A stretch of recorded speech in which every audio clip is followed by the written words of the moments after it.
അന്ന് ഞാൻ നിന്നെ അന്തികാട്ടേക്ക് പെണ്ണ് കാണിക്കാൻ കൊണ്ടായില്ലേ, അത് അവർക്ക് ഇഷ്ടപ്പെട്ടിട്ടുണ്ട്. എന്താ നിന്റെ ഡിമാൻഡ് അതൊന്നും അറിയണം. പ്രത്യേകിച്ച് ഡിമാൻഡ് ഒന്നുമില്ല. ഈ ശ്രീധരൻ എന്ന് പറഞ്ഞിട്ട് നമ്മൾക്ക് ഈ 100 പവൻ 200 പവൻ നമുക്ക് ആവശ്യമില്ല. നമുക്കറിയാലോ മഴക്കാലാണ്, കാര്യങ്ങളാണ്, റോഡ് നിറച്ച് കുഴിയും കാര്യങ്ങളും, അവിടെ ആകെ വെള്ളം, ഭയങ്കര ബുദ്ധിമുട്ടാണ്. ശ്രീധരനായിട്ട് സ്വർണം വേണ്ട, സ്വർണം വേണ്ട. അപ്പൊ നമുക്ക് ഒന്നാമത്തെ ആവശ്യം വഞ്ചി വേണം. ശ്രീധരൻ വഞ്ചി നിർബന്ധം. പിന്നെ ആംബുലൻസ് വേണം.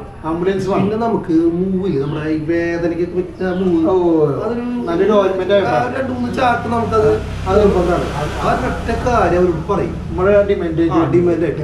അത് ഓക്കെ ആണെങ്കിൽ നമ്മൾ റെഡിയാണ്. ഞാൻ പ്രസന്റ് ചെയ്യാം. ഓക്കെ ആണോ? അന്ന് പ്രശ്നം ചെയ്യാമല്ലോ.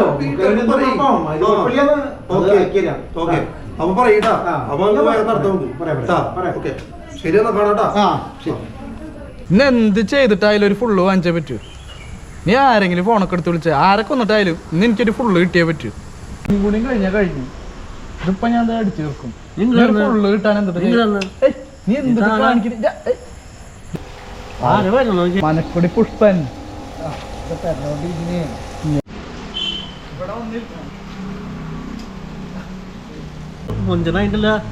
അല്ല പുഷ്പട്ടാ, നമ്മുടെ ചേട്ടന്റെ മുകളില് ആ കാഞ്ഞാണിയിലത്തെ അതിനെ പെണ്ണാണ് ആരെയോ കൊണ്ടുവരാൻ പറഞ്ഞിട്ട് അത് റെഡിയായാ? ഇല്ല, അതിന് ചെക്കൻ സുന്ദരനായിരിക്കണം. അങ്ങനെ ഞാൻ ചെയ്യാൻ നമുക്ക് കൊണ്ടുപോകാം. നമുക്ക് അങ്ങനെ ഞാൻ ചെയ്യാൻ നമുക്ക് ഞാൻ വിളിച്ച് ചോദിക്കാൻ വേണമെങ്കിൽ.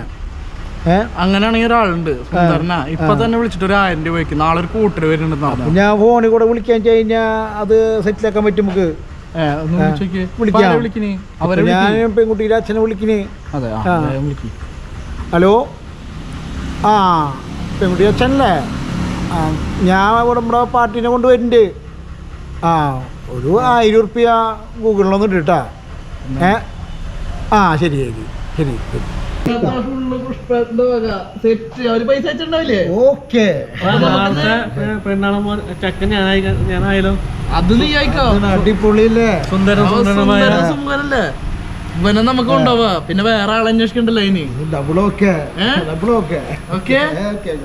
നാളെ രാവിലെ പോവല്ലേ? ഇപ്പൊ നമുക്ക് വീവറേജ് പോവാ.